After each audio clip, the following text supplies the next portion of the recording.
एक बार की बात है, गौतम बुद्ध अपने शिष्यों के साथ एक गांव में रुके हुए थे। उनकी ख्याति दूर दूर तक फैल चुकी थी और लोग बड़ी संख्या में उनके प्रवचन सुनने आते थे, लेकिन हर कोई उनके विचारों से खुश नहीं था। अब उसी गांव में एक आदमी रहता था जिसे बुद्ध से सख्त नफरत थी। उसे लगता था कि बुद्ध लोगों को उनके पुराने रीति रिवाजों से भटका रहे हैं।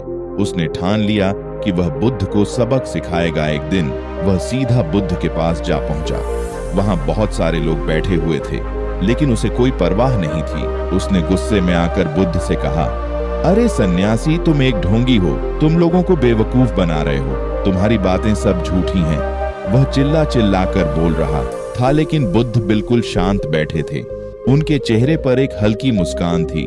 वह आदमी लगातार बुरा भला कहता रहा, लेकिन बुद्ध की शांति टस से मस नहीं हुई।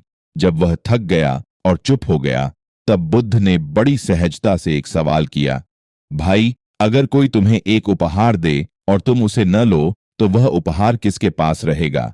वह आदमी चौंक गया। उसे समझ नहीं आया कि यह सवाल क्यों पूछा गया। फिर भी उसने जवाब दिया, अगर मैं कोई उपहार लूं ही नहीं तो वह उसी के पास रहेगा जिसने दिया है। बुद्ध मुस्कुराए और बोले, बिल्कुल सही।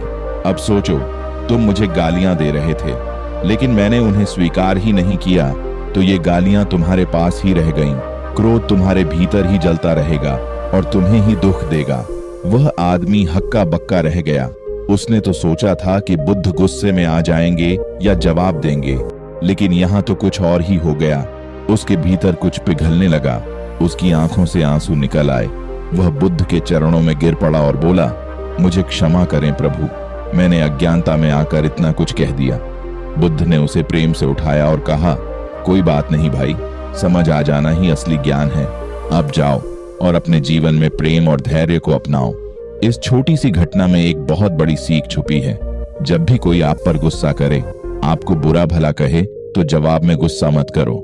अगर तुम उसे अपनाओगे नहीं तो वह क्रोध खुद जलता रहेगा और उसी को तकलीफ देगा जिसने उसे पैदा किया है। तो अगली बार जब कोई तुम पर गुस्सा करे, मुस्कुरा देना, क्योंकि बुद्ध की यह सीख जिंदगी भर काम आने वाली है।